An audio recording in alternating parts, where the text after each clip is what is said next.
It was supposed to be a peaceful weekend. I'd just come back early from a 3-day ranch conference in Dallas. Tired, dusty, and ready for a quiet evening with my wife and some barbecue.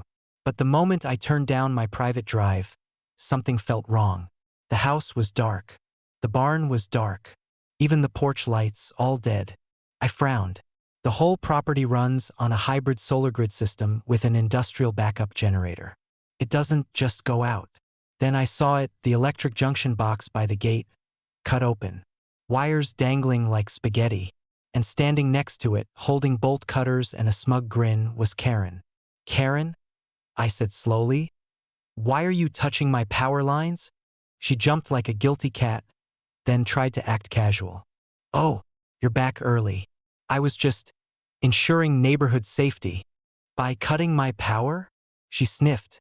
"You were pulling too much electricity. The HOA had complaints that your ranch was draining the grid. We've decided to disconnect you until you can prove compliance." I blinked. "Karen, this is my line. It's not even connected to the HOA grid. It's a private system." "Well," she huffed. "You say that, but your lights were suspiciously bright last week." "Because I use solar panels." She gasped like I'd confessed to witchcraft. "So you admit it."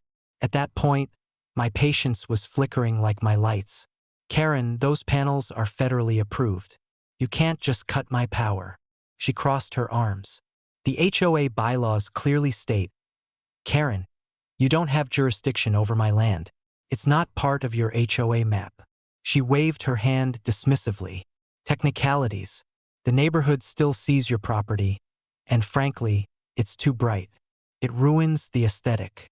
I took a slow breath. "You've cut power to a running security system. You realize that's criminal tampering, right?" She smirked. "Go ahead and call the cops. I am the neighborhood safety chair." I just smiled. "Okay." 30 seconds later, I made a call.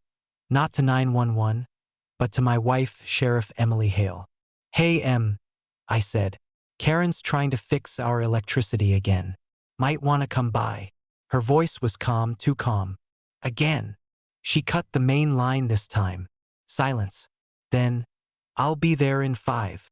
While we waited, Karen was still babbling about energy theft and electrical harmony. I was half listening when the distant rumble of an engine broke through the night. A sheriff's truck turned into the drive, lights flashing blue and red. Karen froze mid-sentence. Wait. You actually called the sheriff?" "Sure did." Emily stepped out, hat tilted low, badge gleaming under the lights. "Evening, Karen," she said evenly. "You cutting my husband's wires again?" Karen blinked. "Your husband?" "He's your husband." Emily nodded. "Yep. And this is his land, outside HOA jurisdiction. Care to explain why you vandalized county-monitored electrical equipment?" Karen's eyes went wide. "See county-monitored?" Emily pointed to the small label on the power box. One Karen had missed in her crusade. Property of County Infrastructure Division. Tampering subject to felony charges. Karen turned pale. "Oh no." "Oh yes," Emily said. "You didn't just cut his power. You cut the line that monitors emergency services radio repeaters for this entire district." Karen's voice cracked. "I thought it was just his porch light." By then, another truck pulled in. This time, the county electrician and a deputy from the infrastructure department. They surveyed the damage, muttering about idiots with bolt cutters and HOA nonsense. The deputy approached Karen. "Ma'am, we're going to need to file an official report. You've interfered with public safety equipment." Karen started crying.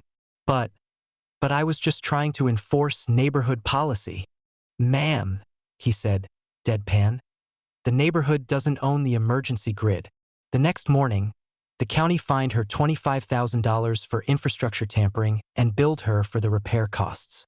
But the best part? Since she technically cut her own power line too, the one the HOA shared, she knocked out their entire street's electricity for 8 hours. So while my generator hummed along, running my fridge, lights, and AC like nothing happened, the HOA block sat in the dark. All night. Karen came storming up my drive the next day, hair frizzed from the heat, waving papers. "This is your fault," she yelled. I just smiled, sipping my coffee. "Oh, I don't know, Karen. Looks like your energy management didn't go as planned." She fumed. "You'll regret this." I leaned back. "Maybe, but at least I can see my breakfast." A week later, the county installed a reinforced power vault with a steel cage and lock, and a sign that read, "Do not touch, property of the County Energy Division, or Sheriff Hale will personally fine you."